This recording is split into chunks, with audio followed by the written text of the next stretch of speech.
Tom, is we're tracking down the giant cover-up that's taking place on multiple continents, multiple cultures, and I think I can explain to people the number one question that the doubters and the skeptics have, well, where are all the skeletons? Well, Tim returned from Peru, and fascinating, he was at Tiwanaku, he was in Bolivia, and he said in Bolivia, they're undertaking a new dig, and the Bolivians just announced a whole new pyramid find, and what's fascinating is no matter where Tim has been in the last 3 months, Sardinia, obviously in Europe, Peru, Bolivia, and a couple points in between, the fascinating thing is, number one, they're always followed. Number two, everybody they interview, that's, let's say, over 75 years to 80 years, has a common, if you will, statement of who comes in to grab all the artifacts, especially when it's giant-related. They're talking about helicopters landing at night. They're talking about big helicopters lifting very heavy items. And in Peru, for instance, one of the amazing things at a place called Sacsayama, I'm probably not pronouncing it right, but the fascinating thing is that they ran into an engineer who is a secular engineer that said the ancients had to have had a way to liquefy the stone, because the stone in some instances flows in and pours in together, just like you and I, playing with Play-Doh, fitting piece A to piece B. Now, this is a secular engineer, but fascinatingly enough, that every place that Tim went, they were followed most of the time. It didn't matter if it was in Sardinia. The hush-hush, there were people that were actually afraid to go on camera. We had many times we could only record their voice because they were afraid of them. And interesting, them was the Vatican.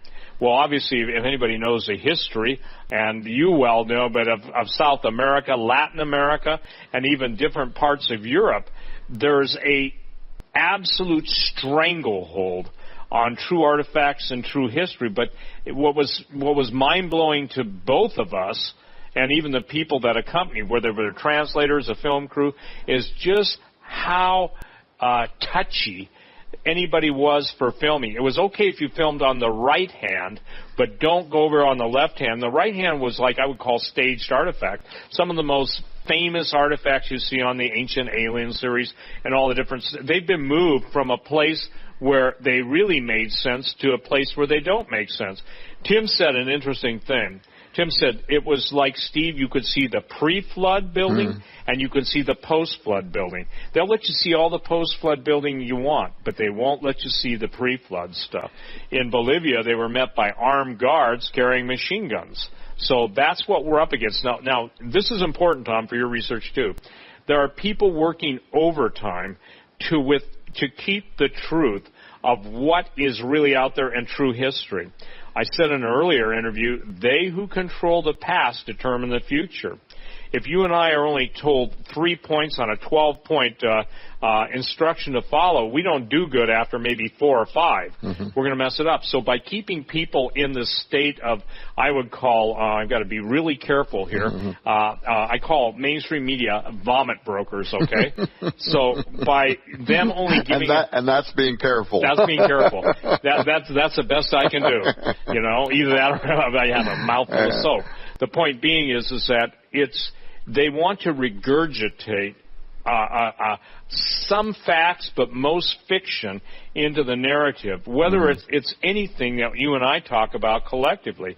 Yet when you go to the desert Southwest, you and Chris go down there, Chris Putnam, or Tim's going here, or I'm going to a Native American reservation, you'll find out that there's a whole different world out there that these people who lived and their ancestors chronicled it, and people absolutely see the Norway spiral, but they can't accept the fact that, gee, how did the Native Americans, or how did, 4,000-year-old civilizations, why do they all use the universal symbol? Right. But now this is also part of a documentary, or a series of documentaries. So tell me about that.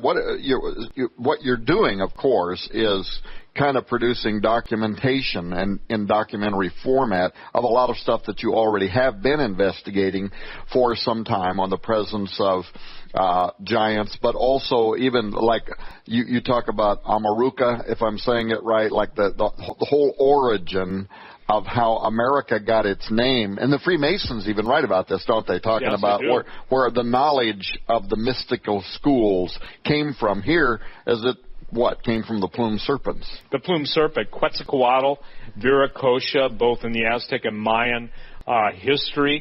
The plumed serpent, Amaruca, or Ameruca.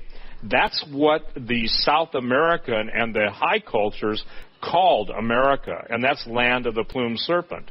Now, when you see pictures of Quetzalcoatl, you know the classic representation is a feathered serpent. Almost looks like basically the reptilians in the old science fiction movie V with a whole bunch of feathers. I know that's simplistic, but that's what it is. So by finding out where all of these customs that came to the United States. There was a time, for instance, where people, even the major anthropology magazines, never wanted to admit that the Native Americans necessarily in the desert Southwest were cannibals. I remember fighting that argument 40 years ago. So the point being now is, or the Anasazi, the ancient ones, which you and Chris, have talked, or the alien ones. What is the central theme in all these, by the way, is cannibalism. Now what we're seeing in the headlines is cannibalism.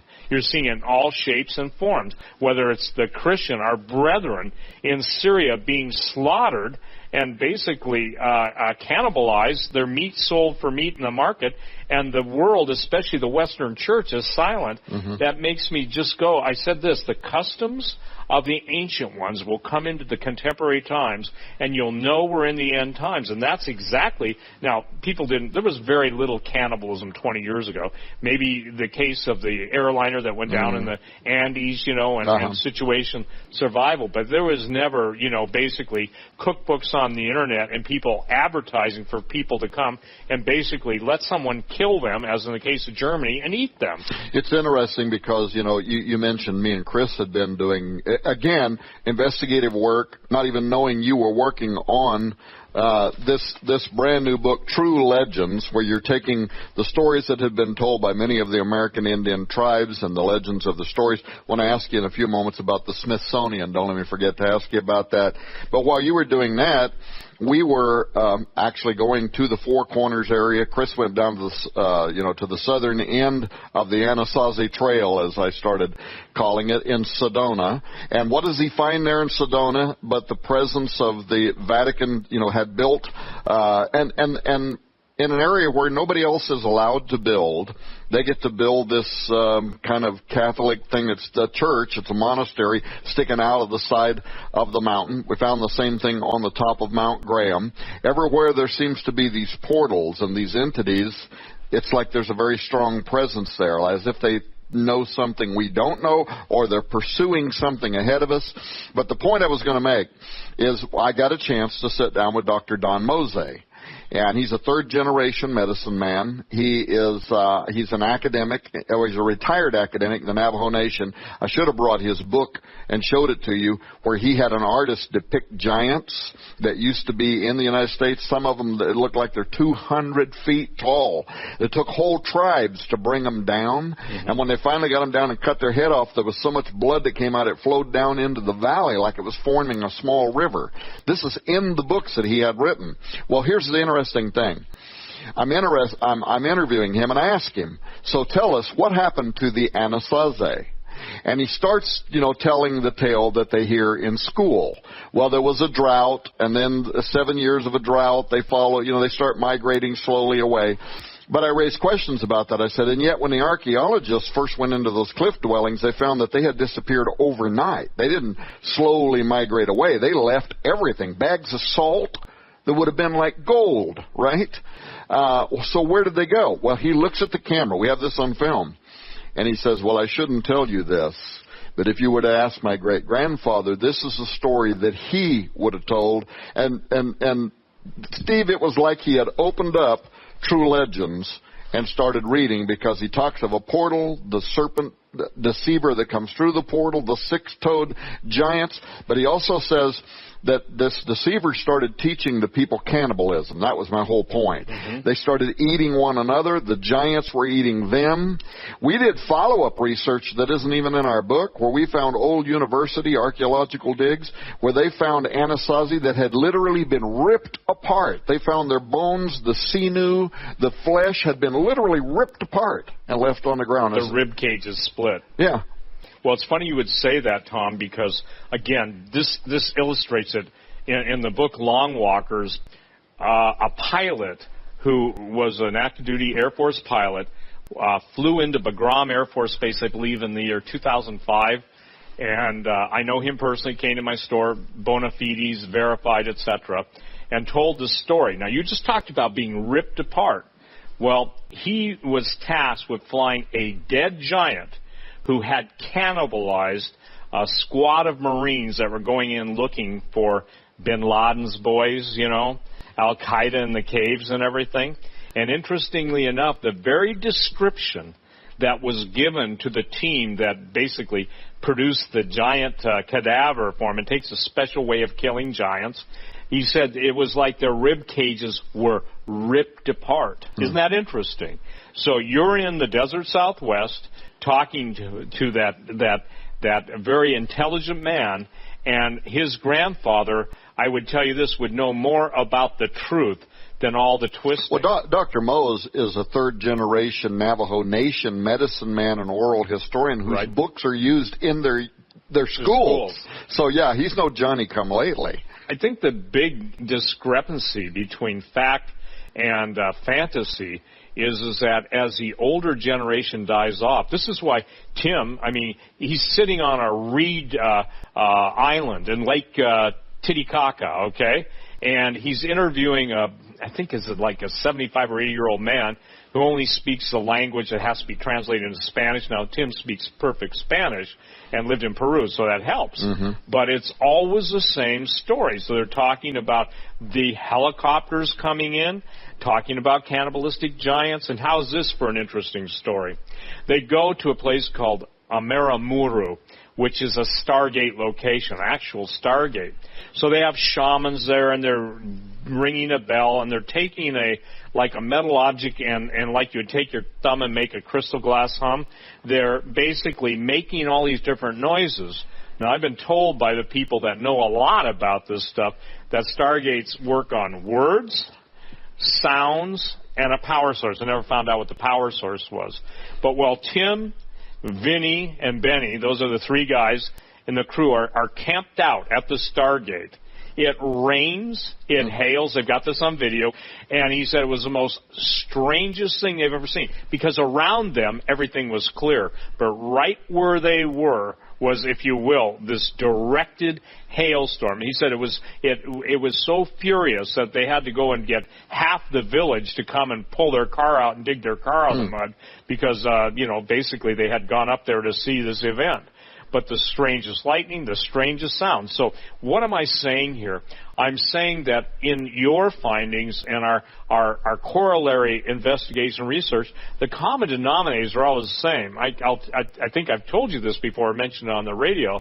I was contacted by a major film studio years ago, 3 or 4, maybe 5 years ago, and they wanted to know if I would be willing to make the Giants rewrite a movie script that I had written, and, basically making the Giants nice people.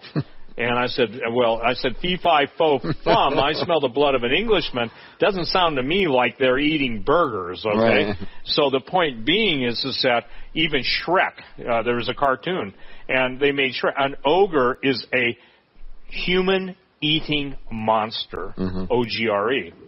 Yeah, not Congress, because there's some of those guys too. Those just eat the fruit of the land. But the point being is that we're seeing now in the corollary investigations that we're doing, the common denominators. And the Anasazi, it's fascinating. You jump to Easter Island now, and Easter Island used to have a curse, and the curse was, your grandmother's flesh lies rotting in my teeth. Lovely, huh? That was a National Geographic. So there's been a cover-up, because, again, what's troubling to me is that I see the parasitical appetite of demons coming into common acceptance. I don't play video games. I can honestly say I don't think I've ever played one more than 2 minutes, and then my attention span was over, and my manual dexterity is not what it used to be. I was teasing about Joe. I love the way he plays the guitar. Yeah. You know, my thumbs and fingers don't move that fast anymore. But the thing that's fascinating to me is that the theme in these video games is getting darker and darker. Do you know what the #1 selling comic book and cartoon series is in Japan? It's about man-eating giants, okay? And these are like 200-foot tall giants. So when you asked me earlier what's the difference about this Genesis 6 revised volume versus the first one I wrote, is the Woods document. They're 200, 300, 400-foot giants, especially Polyphemus. That goes right back to the Cyclops. That goes right back to Jason the Argonauts. It goes right back. And the Greeks, you know, for instance, one of the, two ancient wonders of the world was, good night, the Colossus of Rhodes. That was just, that was 99 feet, and it spanned the harbor. Then you have the Temple of Zeus, which is kind of a portrayal on Genesis 6 giants. And that was a real temple where real giants sat, and held court. And these guys were in their 40 and 50 and 60 foot tall. So, Paul Bunyan and all those stories may have been dismissed when you found out from your Native American contact, and I'm hearing the same thing from my contacts around the world, because when you and I go on talk radio, it goes all over the world, and millions of people listen, and we'll hear from Australia, we'll hear from Siberia, we'll hear from all over the place. I mean, I've heard people say, we listen to you on satellite radio, and I said, you mean like Sirius? He said, oh no, we're on satellite. We're getting you from the satellite downlink, so they must be in some research facility or have some capability. But those are the kind of people that make contact with us to give us the leads we follow up. And so I think it's time, I refer to this over and over, it's time for those hidden things to be revealed. And again, the people of God have nothing to fear. Now, if they know what's coming and we're articulating it, defining it, and preparing them for it, then they will deal with it in victory versus in subterfuge, defeat, and total panic.